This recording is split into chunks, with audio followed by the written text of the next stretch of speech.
Bueno, muchísimas gracias por la invitación, estoy encantado de estar con ustedes, pero quiero comentarles que hace 7 meses el Perú estuvo en el peligro inminente de caer en estas barbaridades que nos han contado acá, ¿no? O sea, Pedro Castillo dio un golpe de Estado, quiso cerrar el Congreso, quiso cerrar el Poder Judicial, quiso apresar a la fiscal de la Nación, quiso sin duda recortar la prensa, que era el siguiente paso. Y si eso hubiera prosperado, de repente yo estaría preso y no estaría acá. Así que esa es la realidad, la precariedad de la democracia en algunos países. Y eso es por culpa, no solamente del comunismo depredador, sino también de mucha gente irresponsable de sectores democráticos, que en lugar de unir candidaturas, hacen una feria de candidatos, dividen y termina ganando el que no debe. Eso pasó en el Perú. Y lo increíble es que puede volver a pasar. Ojalá no suceda en Argentina, ojalá no suceda en otros lugares, ¿no? Yo soy seguidor de un gran pensador que fue Víctor Raúl Ayala Torre. Y él tenía, a propósito de lo que se ha comentado, decía, no hay que quitar riqueza al que la tiene, sino que crear riqueza para el que no la tiene. Y creo que ese es el tema de fondo de lo que nosotros tenemos que ver. Aquí han expuesto varios casos de invasiones, problemas graves y serios, sin ninguna duda, pero el rol de un político, y yo lo soy, ustedes han escuchado, he sido alcalde, he sido ministro, es buscar las soluciones de ese tema, porque el tema no es una represión policial, no es desalojar a los invasores solamente, sino cómo evitamos que esas cosas sucedan. Y si nosotros no lo hacemos, van a venir los extremistas a promover las invasiones. Es decir, tú tienes derecho, esa tierra está libre, no está ocupada por nadie, la casa está vacía, métete. Entonces, ¿qué es lo que tiene que hacer una autoridad democrática? Resolver el tema. Y resolver el tema significa buscar un camino para que tu país sea un país de propietarios. Y los pobres son los mejores defensores de la propiedad privada cuando la tienen. Cuando no la tienen, pueden ser víctimas de cualquier irresponsable que ante la falta de educación del pueblo les meten 1000 ideas en la cabeza. Entonces, y esta gente viene de mala fe, organiza invasiones, y con eso no solamente logra las invasiones, sino gana las elecciones. Y mucha gente que tenía en el Perú ideas clarísimas del tema de la propiedad, de las cosas, de los conceptos que estamos hablando acá, cuando fueron elecciones las perdieron. Hernando de Soto, que habla de justamente un país propietario, perdió una elección lejos.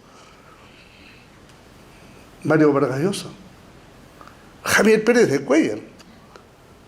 Y lo ganaron las elecciones de otras personas que procuraban soluciones irresponsables. Yo como alcalde tuve una gran experiencia.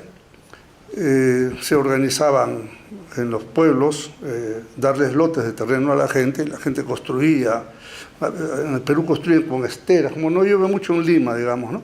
Construyen con esteras, empiezan con adobe, pero apenas le damos el título de propiedad, pasaban a material noble, fierro, cemento, construían ese sentimiento profundo y les explicaba, pues un tema en el fondo de educación, con esto pueden heredar tus hijos, puedes sacar un crédito hipotecario, puedes alquilar y tener una renta, etcétera, etcétera, y la gente lo entendía perfectamente bien. Yo creo que hay que revisar una serie de factores que generan conflictividad. En el Perú, tenemos una conflictividad muy alta, especialmente en los sectores extractivos, ¿no? En el tema de minería, por ejemplo, pese a que la minería entre el 2021 y el 2022 ha triplicado el canon minero para los pueblos, gracias al aumento, no por eficiencia del gobierno, sino porque los precios internacionales han crecido. Pero no obstante eso, existe una posición de rechazo a la minería, ¿no? O uno confunde, o es rechazo o quiero que me pongan en el área de influencia para que me den más plata.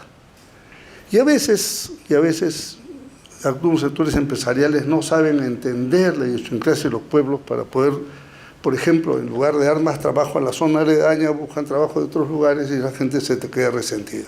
Es un tema bien complicado, pero creo que hay que pensar. Escuché hace un momento, creo que Beatriz habló de el cambio del régimen de propiedad del suelo-subsuelo, ¿no? En el Perú el Estado es dueño de los recursos naturales que estén bajo tierra o donde estén. Es un tema a pensar, ¿no? Yo no tengo una solución en este momento, pero es un tema que vale la pena pensarlo. Un minuto. Ok. Tenemos dentro de poco, y esto quisiera comentarles, una amenaza que no sé en qué grado puede ser. Le llaman la toma de Lima, la tercera toma de Lima.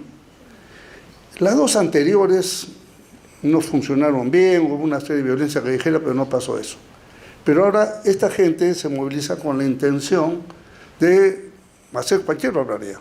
Detrás de esto está Sendero Luminoso, no tengan ninguna duda.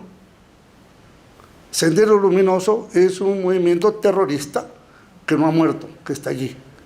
Y que tiene, por supuesto, en el comunismo y aledaños y caviares, una serie de tontos útiles que están en la misma línea. Por tanto, estos pretenden que caiga la presidenta. Yo soy opositor a la presidenta, pero yo prefiero a esa presidenta al bárbaro que estaba antes. Que cierren el Congreso, que hagan una asamblea constituyente, con lo cual harían la barbaridad como lo han querido hacer en Chile y otros lugares, ¿no? En Bolivia, y ya sabemos a dónde conducen esas asambleas constituyentes. Quiero tocar un último tema que atenta 10 segundos contra la propiedad, que es la delincuencia. Hace muchos años Fidel Castro mandó invadir la embajada del Perú en La Habana, como con 30.000 personas. Muchos fueron al Perú. Hoy día, Nicolás Maduro ha abierto las cárceles en Venezuela para mandarnos el tren de Aragua a Colombia, al Ecuador, a Perú, a Chile, a la Argentina. Y eso es un atentado permanente contra la propiedad y la vida de las personas. Y eso proviene del comunismo, nada más. Por eso hay que tenerlo sumamente claro, que esto hay que combatirlo. Y no ocultarlo bajo la alfombra, sino más bien al revés, combatirlo. Porque no alentemos la xenofobia en nuestros pueblos, más bien señalemos el origen, la causa del problema, que es el comunismo y el gobierno totalitario que hay en Venezuela, lamentable en este momento, y esperemos que eso pueda ser revocado lo más pronto posible. Gracias.